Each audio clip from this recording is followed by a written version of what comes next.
అందుకని ఎప్పుడూ లేనంతగా American bases మీద కూడా ఇరాన్ అటాక్ చేయగలిగింది. మామూలుగా అమెరికా వాడిని మనం ఒక అమెరికా మనిషిని నువ్వు ఇక్కడ బంధించు, నీ మీదకి వచ్చేస్తారు. 5 నిమిషాల్లో నేను పట్టుకోగలరు అమెరికా వాళ్ళు. మన ఆఫీస్కి 5 నిమిషాల్లో రాగలరు. అలాంటిది ఇరాన్ వాళ్ళ బేసెస్ మీద అటాక్ చేసి ఉండొచ్చు. చేసినా కూడా వాళ్ళు మూసుకొని యుద్ధ విరమణ ప్రకటించారు ట్రంప్.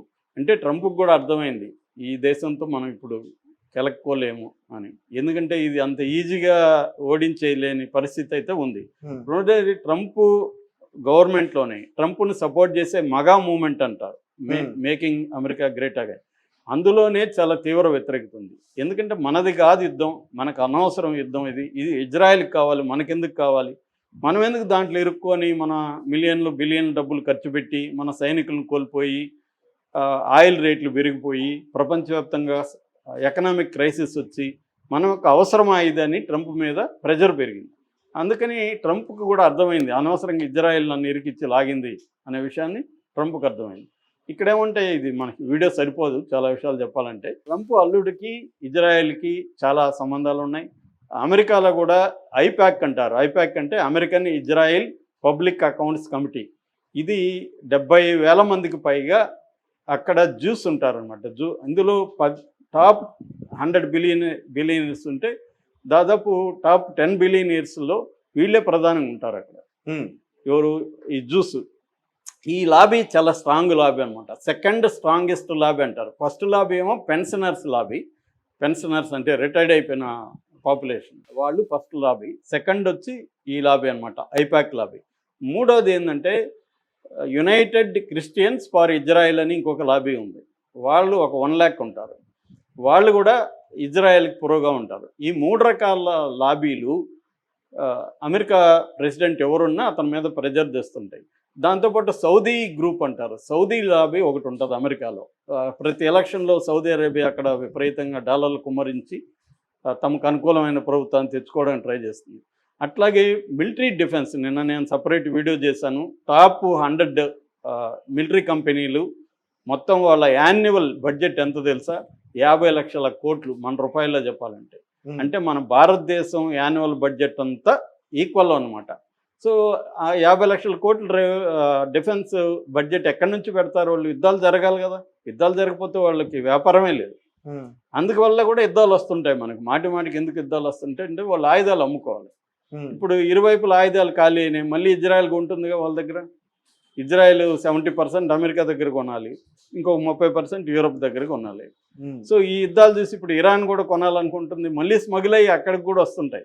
నేను ఇక్కడ మావోయిస్టులో చూసా కదా, మావోయిస్టు వెపన్స్ పోలీసులకి దొరుకుతాయి. మళ్ళీ పోలీసులు బ్లాక్లో అమ్ముతారు మళ్ళీ మావోయిస్టులకి. పోలీసులు దొరికిందంత పెట్టరు కోర్టుకి. ఒక 50 తుపాకులు దొరికాయనుకో, ఒక 10 పెడతారు కోర్టుకి, 40 మళ్ళీ మావోయిస్టులకి అమ్ముతారు. ఇది బ్లాక్ మార్కెట్ వ్యవహారాలు అన్నమాట. సో అలాగా ఇది ఓవరాల్గా ఇరాన్కి గట్టిగా నిలబడింది. ఆ చుట్టూ ఉన్న అరబ్ కంట్రీలో హీరోగా నిలిచింది. ఇరాన్ని ఏమీ చేయలేకపోయారన్న ఫీలింగ్ వచ్చింది.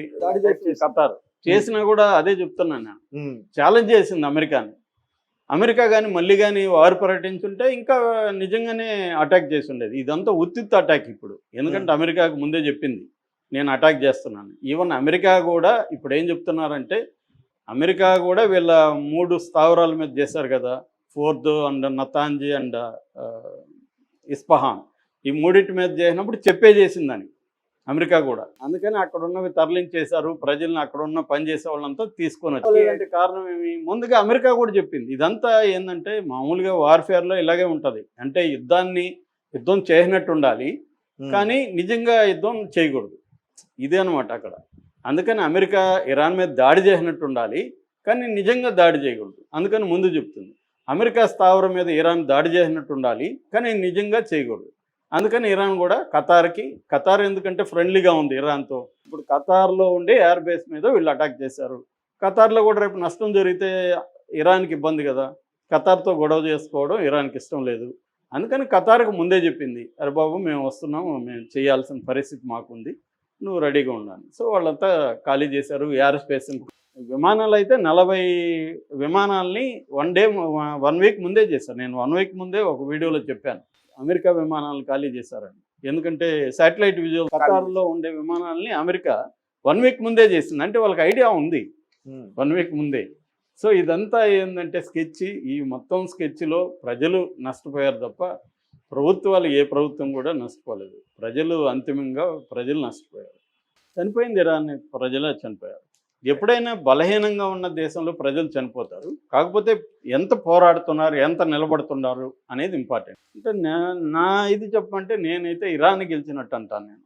ఎందుకంటే ఇరాన్ని వాళ్ళ ఆబ్జెక్టివ్స్ ఏవి నెరవేరలేదు. అమెరికా ఆబ్జెక్టివ్స్ కానీ, ఇజ్రాయెల్ ఆబ్జెక్టివ్స్ చెప్పినవి కానీ చెప్పనివి కానీ ఏవి నెరవేరలేదు.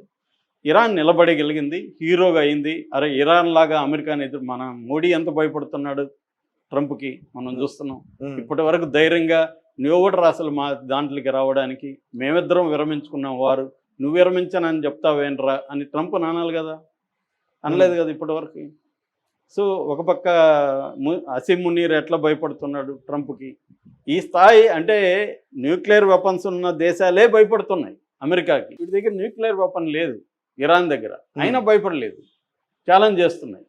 కాబట్టి ఒక అమెరికా సామ్రాజ్యవాదాన్ని ఛాలెంజ్ చేయగలిగింది ఇరాన్, నిలబడగలిగింది అంటే ఖచ్చితంగా ఇరానే గెలిచింది.